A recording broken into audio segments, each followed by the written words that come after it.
If you look around today, poverty just feels like a natural part of life. Some people win, a lot of people struggle, and that's just how the world works, right? But try to picture this for a second. Tens of thousands of years ago, before money, land titles, or governments even existed, where was the poverty line? Who was rich and who was poor? The truth is, everybody started on the exact same baseline. So how did we go from sharing everything just to survive, to building a world where billions of people are born into a struggle they can never escape? Did poverty just randomly happen to us as we grew? Or did early humans accidentally build a system that made sure some people stayed at the bottom?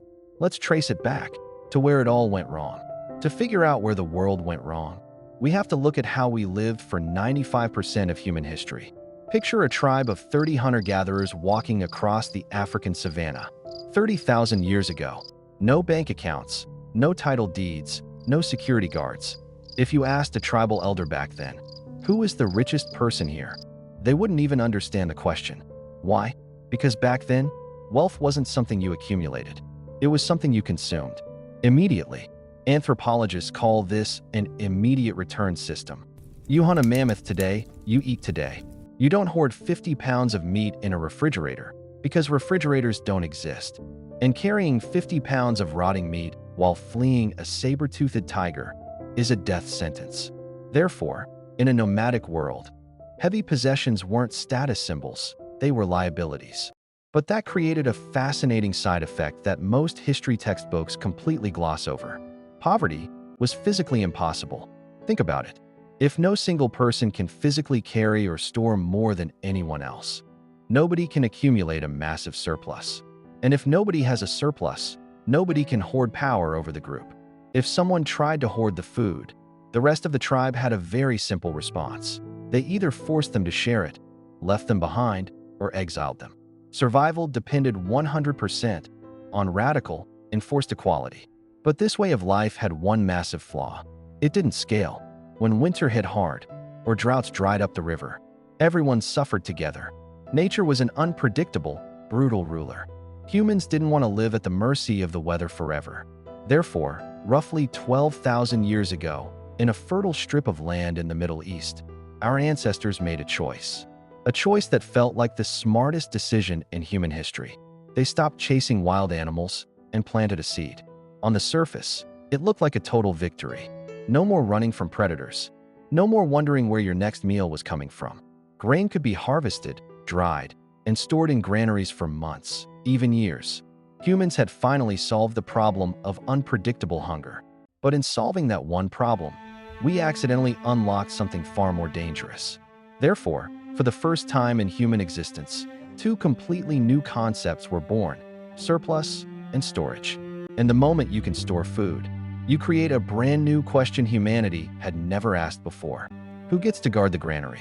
If you control the granary, you control who eats during a famine. You control who works, who obeys, and who starves.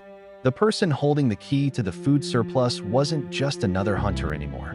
They were becoming something the world had never seen: a master. And everyone else, they were about to become the workforce. Poverty didn't happen because we failed to produce enough resources. Poverty was born the exact moment we produced too much and decided that only some of us were allowed to own it. But storing grain wasn't the final trap. It was just the bait. Because once land became valuable, people started fighting for it. And when war started, the system needed a way to make sure the people at the bottom stayed at the bottom. Which brings us to Chapter 2, where inequality stopped being an accident and became the law. To see where this blueprint began, we have to travel back roughly 5,000 years to around 3000 BC, in the ancient Mesopotamian city of Uruk, located in modern-day Iraq. Picture this: as agricultural villages grew into massive cities, managing grain stores became far too complex for small, equal groups. Someone had to organize the labor, dig the canals, and lead the armies. Naturally, the people managing the grain, the temple priests and warlords, realized they held complete leverage over everyone else.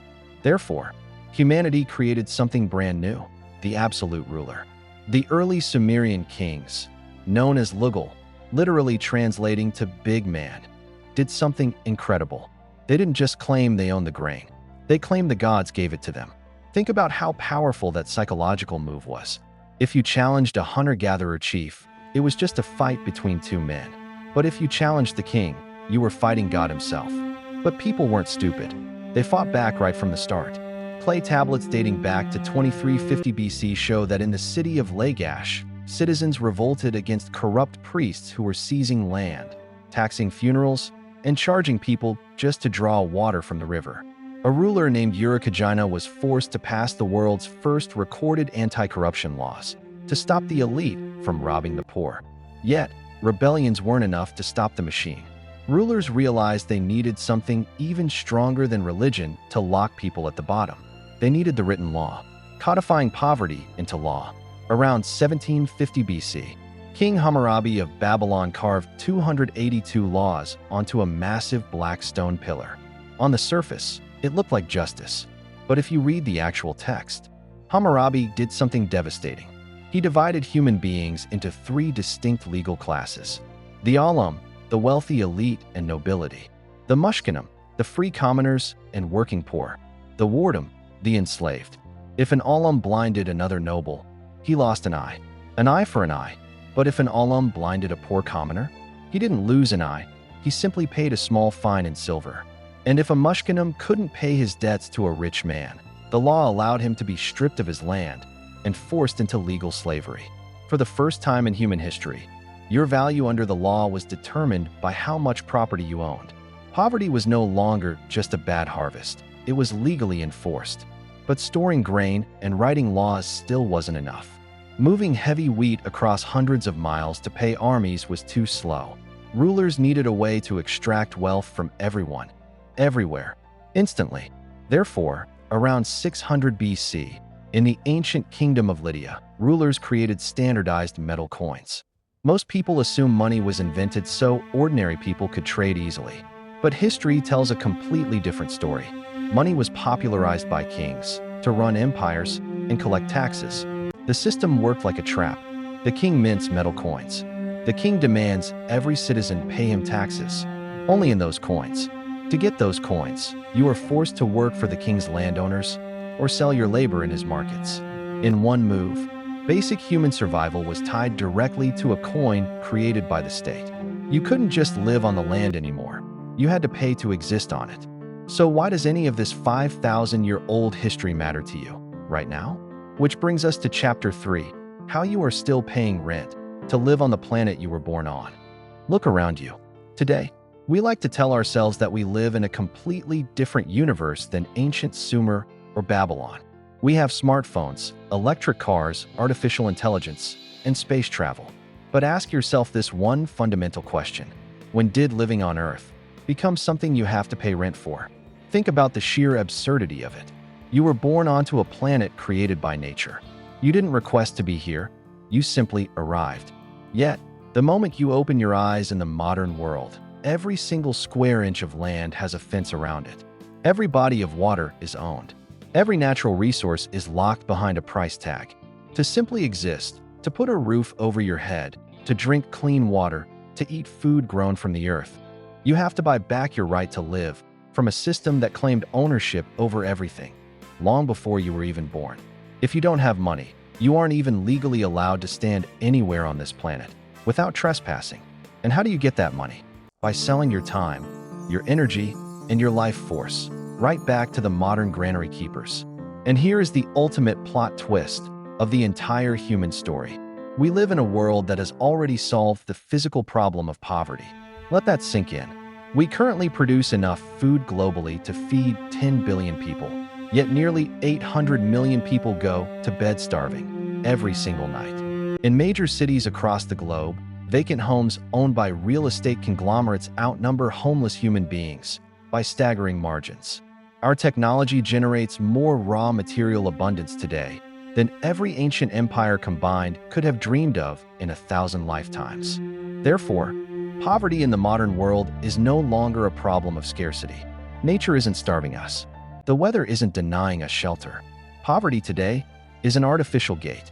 It is the direct continuation of the 5,000-year-old system engineered in ancient Mesopotamia, a design feature built to keep the workforce dependent on the key holder to the granary.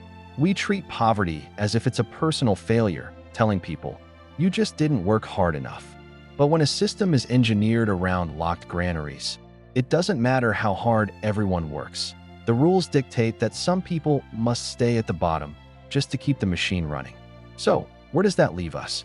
Poverty wasn't an inevitable feature of being human. For 95% of our history, we survived precisely because we refused to tolerate it. It was an invention, a side effect of our shift to agriculture, weaponized by early kings, locked in by law, powered by state-issued money, and inherited by us today. But if poverty was engineered by human choices, it can be unengineered by human choices.